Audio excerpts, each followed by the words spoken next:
Jika saya lama tidak memberi air cucian beras pada jakaba saya, karena lupa, lalu si jakaba mati, apakah PGPR dan PGPF dalam cairannya itu masih hidup?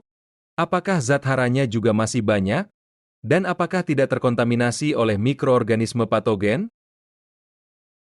Tentu, ini pertanyaan yang bagus dan seringkali menjadi kekhawatiran bagi para pembudidaya jakaba. Mari kita bahas satu persatu. Jakaba mati, apakah PGPR dan PGPF masih hidup? Jika jakaba Anda mati, yaitu koloni jakaba yang terlihat tidak tumbuh atau bahkan hancur, kemungkinan besar populasi PGPR, Plant Growth Promoting Rhizobacteria, dan PGPF, Plant Growth Promoting Fungi, di dalam cairannya akan menurun drastis, bahkan sebagian besar bisa mati.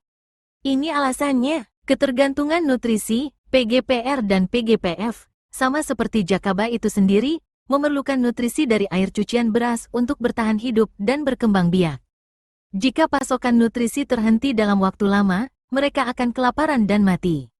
Kondisi lingkungan yang tidak stabil, misalnya perubahan pH yang drastis akibat dekomposisi bahan organik tanpa nutrisi baru, atau penumpukan zat sisa metabolisme, juga bisa menjadi tidak cocok bagi kelangsungan hidup mikroorganisme baik ini. Simbiosis, jakaba adalah ekosistem mikroba. Kematian koloni jakaba yang terlihat, yang merupakan bagian besar dari PGPF, akan sangat memengaruhi keseimbangan dan kelangsungan hidup bakteri baik, PGPR, yang bersimbiosis dengannya. Meskipun beberapa spora atau bentuk dorman dari mikroorganisme ini mungkin masih ada, jumlahnya tidak akan cukup untuk memberikan efek yang signifikan sebagai agen pemacu pertumbuhan tanaman dibandingkan dengan jakaba yang sehat dan aktif. Apakah zat haranya masih banyak? Jika air cucian beras tidak ditambahkan lagi, berarti pasokan zat hara baru telah terhenti. Zat hara yang ada di awal akan terpakai oleh mikroba, mikroorganisme yang ada, termasuk yang mati, akan terus mengonsumsi zat hara sampai habis. Terkurai dan menguap, mengendap, seiring waktu, zat hara bisa terurai, mengendap, atau bahkan menguap dalam bentuk gas tertentu. Kandungan menurun, jadi, secara umum, kandungan zat hara yang bermanfaat akan jauh berkurang dan tidak lagi seefektif saat jakaba masih aktif. Apakah tidak terkontaminasi oleh mikroorganisme patogen? Ini adalah risiko yang sangat tinggi. Ketika jakaba mati dan komunitas PGPR-PGPF yang sehat menurun. Hilangnya dominasi, mikroorganisme baik yang sebelumnya mendominasi dan menekan pertumbuhan patogen akan berkurang populasinya. Ruang bagi patogen, lingkungan yang sebelumnya dikuasai oleh mikroba baik kini menjadi kosong dan kaya akan bahan organik yang membusuk dari sisa mikroba yang mati. Ini adalah lingkungan ideal bagi mikroorganisme patogen yang tidak diinginkan untuk tumbuh dan berkembang biak.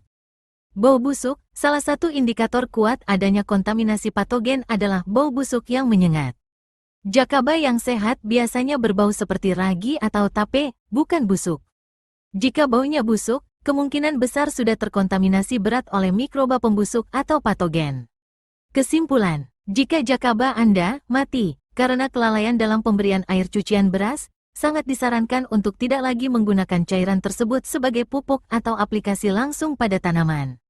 Menggunakan cairan yang sudah terkontaminasi atau miskin mikroba baik dan nutrisi justru berisiko menyebarkan penyakit ke tanaman Anda, merusak kesuburan tanah alih-alih memperbaikinya, tidak memberikan manfaat sama sekali. Lebih baik membuang cairan tersebut dan memulai kembali pembudidayaan jakaba dari awal dengan media air cucian beras yang segar.